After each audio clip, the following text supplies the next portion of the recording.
Joining us now is Mike Hastings, the coach of the Minnesota State men's hockey team. Thanks for joining us today. Mike, your comments and how things have gone since the last time we played. Of course, that dates back to that road series at Northern Michigan. Seems like a long time ago, PA.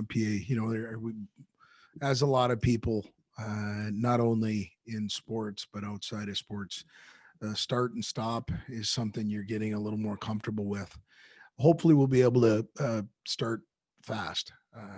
With us not playing for a while, playing against a team that is playing very well in Lake Superior State, playing with a lot of confidence right now where they just went up and swept Northern up at Northern.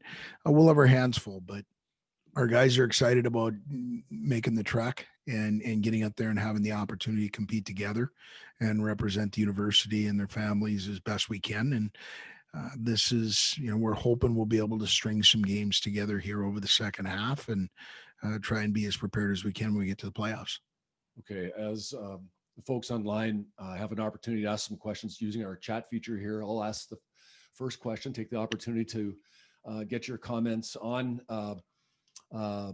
Lake Superior State. They're off to a 6-3 and 1 start. And, Merrick Mittens, that's a kid that has a chance as a goaltender that can steal a game for you if you want. And but this is not traditionally an easy road trip for us. It's complicated by the fact that it's a long trip and we haven't played in 10 days. So your thoughts on Lake Superior State and the challenges we face in facing the Lakers in Sault Ste. Marie this weekend?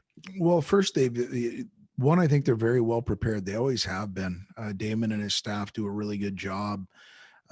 They're complex in what they do as far as they're flexible. What one series you'll see them forecheck 2, and the next series they'll adjust a little bit and maybe bring 1. They do different things in the neutral zone.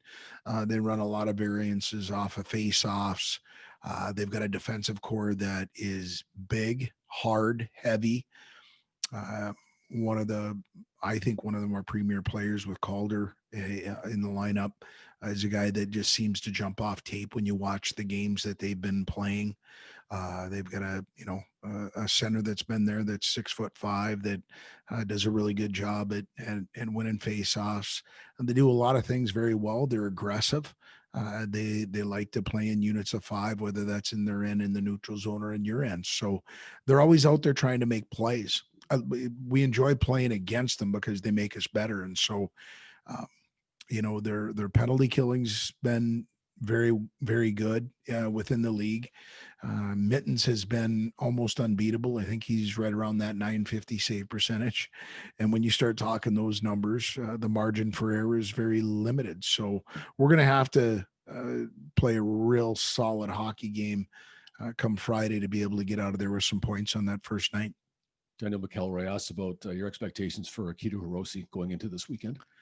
Oh, what they are every week. We expect him to be a difference maker for us. And I know he's young as far as, what he is as a freshman and coming in. But he doesn't play like a freshman. He's going to have major minutes, and he's a guy that's going to help us on the power play, even strength, penalty kill.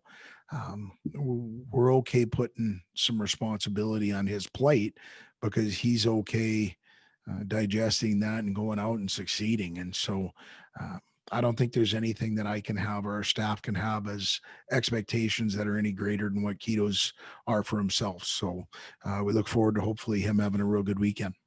Do we have a full complement of players this weekend? Full complement. We Lucas Souders still not available. Other than that, we're healthy. So he's the only one that's not available. And then Tanner Edwards, who's been out with a long-term injury. Those are the 2 guys that aren't available. It seems like a question that comes up every week, and given the fact we've only played 7 games, the challenges you face and the stops and starts, the just unusual nature, Mike, of preparing for playing games. How has that been going this week, given the fact that we didn't get that series with Michigan Tech in? I'll tell you, PA, that the moment of walking in and finding as late as we did, and it's just what it is in the COVID day and age right now. You never know when it's going to disrupt things. To walk in after a practice last Thursday and look at your guys, it was just eerily It reminded me of last March, the looks in the face of the guys that were in the locker room. They're just disappointed because they'd prepared and they were excited about having the opportunity to finally play at home. But I will tell you, our leadership group has done a fantastic job at taking these things in stride as best they can. We try to talk about it and communicate about the peaks and valleys that we're going through. I gave them Saturday, Sunday off last week, um, just from the mental standpoint of getting away a little bit. They've come back. They've managed their time from when we got back on Monday and where we're at today. And um, you know what? It's not perfect, but we're blessed to have the opportunity right now to be together and trying to have an opportunity to compete on the weekend. So we're trying to make sure we continue to shine that light on the positive and not worry about things we don't get to control. How hard is it to get it right from a conditioning standpoint, given all that's happened? You know what? We're not there yet. And if you've watched us over the games that we've played, Fridays have been better than Saturdays. And then, we expend quite a bit of energy on that first night, and we're not where we need to be come the back to back. So I think the only way you get that is by going through it and experiencing it. So hopefully, when I'm talking to you next Wednesday, we're talking about back-to-back games up at Sault Ste. Marie, where we've been able to progress our conditioning to where it needs to be.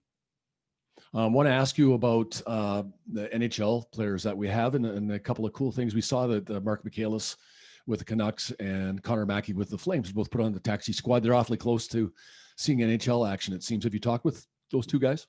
Yeah, you know what? I actually had an opportunity to talk to Mark first.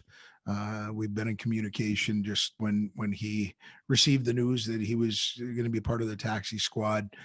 Mark's a competitor, and he's excited about the opportunity to play because if you've looked at the waiver wire in the National Hockey League, there's a lot of quality NHL players that are on the waiver wire. And Mark's excited about the work that he's done prior to getting into camp, the camp that he had. The communication with the Vancouver management has been very positive. And so he's put himself in a place that whether it be injury, whether it be sickness, whether it be a lack of success of play, that he's in a mix to be the next guy called up. So he's excited about it, but yet still focused on the opportunity of making sure that he's prepared if his number does get called. And then I talked to Connor last night. He's excited about that opportunity. His experience with Calgary from day one, going all the way back to when he signed with them and going through the relationship of going and trying into camp and having the opportunity. Has been a little bit of the power play penalty kill. He's had everything that that they put on the table when he decided to sign there as far as opportunity. And he's trying to take advantage of it. Had an opportunity to watch his game from start to finish, the red-white game with Calgary. And he was given the good news soon after that by the GM that he'd be on the taxi squad. And he's doing the same thing, I think he was getting on a flight to go to Winnipeg today. Mark was going to Edmonton. And you know what, we'll continue to watch their opportunities and hopefully they'll be prepared and be able to show themselves, but they're excited about where they're at right now. Time to get one more question in here after this question from Daniel McElroy. And again, if you can just use the chat feature to get that question in, we'll wrap it up here with this question from Daniel McElroy. What's the goaltending situation looking like this weekend? Well, as we sit right now, we'll wait and see how that practice goes. Both goaltenders, Edquist and McKay, are in good spots. They had a really good goaltending session this week.